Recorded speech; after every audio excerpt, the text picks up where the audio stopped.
చిన్న పాప ప్రతిరోజు తన తాతయ్య చేసే పూజా విధానాన్ని ఎంతో ఆసక్తిగా గమనించేది. తాతయ్య భక్తితో పూజ చేస్తుండగా ఆ పాప మనసులో కూడా పూజ చేయాలని తపన కలిగేది. తాతయ్య చేసే పూజా విధానం ఆ పాపకు చాలా అద్భుతంగా అనిపించింది. ఒకరోజు సాయంత్రం తాతయ్య ఇంటికి రావడం ఆలస్యం కావడంతో తాతయ్య కోసం ఎదురు చూడకుండా తానే పూజను ప్రారంభించింది.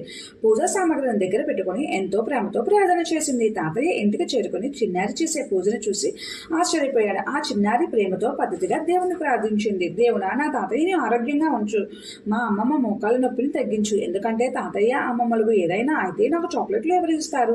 అలాగే నా స్నేహితులందరూ క్షేమంగా ఉండాలి, వాళ్ళు నా సంతోషానికి కారణం. మా అమ్మ నాన్నలను కూడా ఆరోగ్యంగా ఉంచు. చివరిగా ఆ పాప ఎంతో అమాయకంగా, దేవుడా, ముందు అందరికీ రక్షణ కల్పించు, కానీ నీకు ఎలాంటి హాని జరగకుండా ఉండాలి. ఎందుకంటే నీకు ఏదైనా అయితే మాకు రక్షణ ఎవరు కల్పిస్తారు అని ప్రార్థన చేసింది. మనం చేసే ప్రతి పని పిల్లల జీవితంపై ఎలాంటి ప్రభావాన్ని చూపుతుందో ఈ కథ